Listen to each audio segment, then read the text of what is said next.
Hello everyone. So today I'm going to teach how to package a Python program using Docker.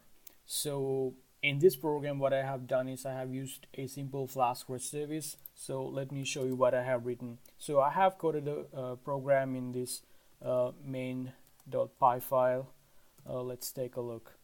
So in this one I'm importing Flask, and here I have created a simple endpoint like hello, and there's another simple endpoint called like returning CPU information. So you can customize it the way you want. So this is just a simple example, and I just want to teach you like how to package things using Docker.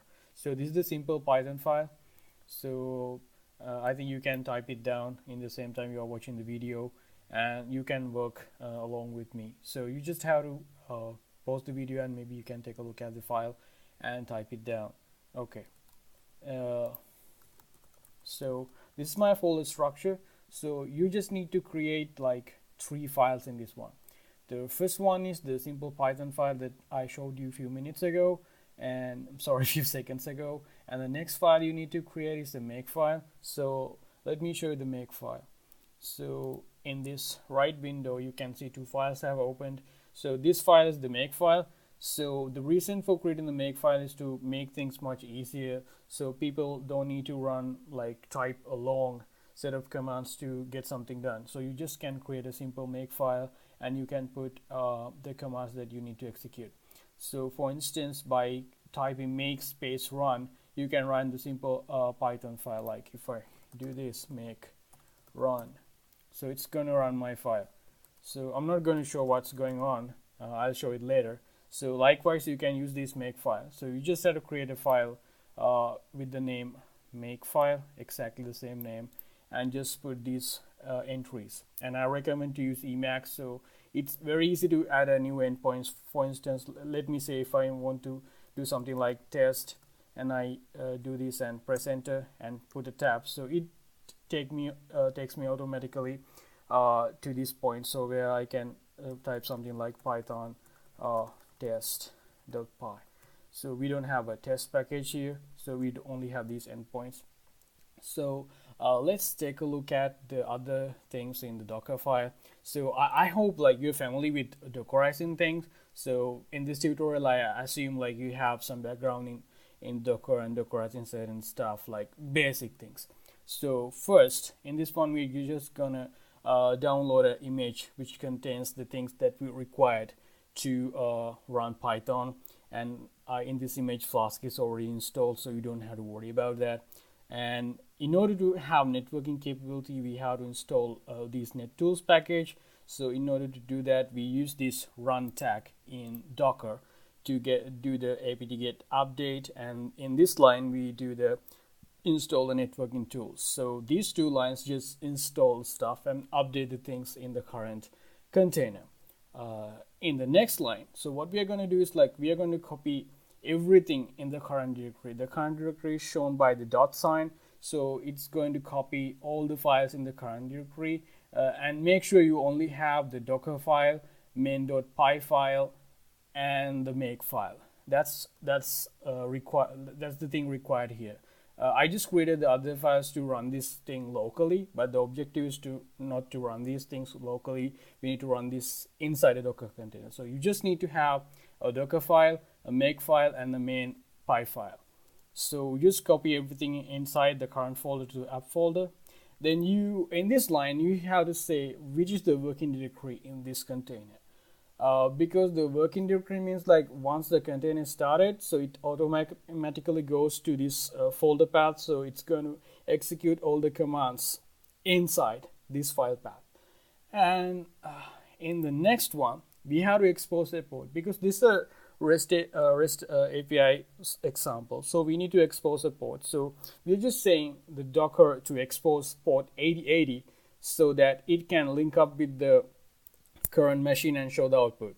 And in the final one, this is a command. So this does the make run, which I showed you like few minutes ago. So it just run the make run command inside the Docker container.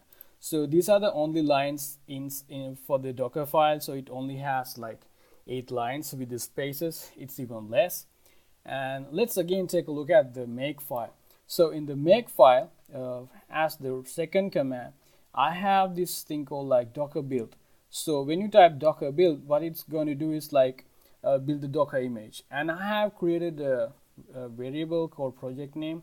So you can rename the name of the project, because like if this is going to be a class exercise, you need to put your different kind of image names, and you don't need to like have conflicts with other projects and other people. So just pick a unique name. It's better to pick a Gmail ID or like your university ID, because it's going to be a unique one. So likewise in this step, it's going to create an image and build your Docker image. In the next one, like to run the Docker image, there are two ways. You can run it in the background, or otherwise you can run it as an interactive way. So I'm going to show you both ways. So if you type like this command, like make, let's first go with the interactive one, make docker start int. So it's going to run the program interactively. So it copied the whole thing, and it's already packaged, and it exposed the 8080 port, and it ran this make run running the Python file. Let's go to the browser and take a look. And if you go to this one, I'm just gonna refresh. Okay, you see, hey, I'm using Docker. So this is the API endpoint I created. So let me stop this one and show you. So Emacs main.py. So you can see here, hey, I'm using Docker. So that's what it showed. So this is how you run it in interactive mode. And if you want to run it in the background, so I'm going to do make docker start background. So it's running in background, but it doesn't show what's going on the terminal or whatever. If you refresh, you can see it's running. So in order to stop all the services that you're running, I have created this simple querying thing with Docker. So it's gonna seek for all the processes, like all the containers running with the project name, and it's gonna stop everything. So when I type make docker stop, yeah, it's gonna stop everything. So if you take a look at the processes in Docker which has created, so it shows like all these processes have been exited like 3 seconds ago.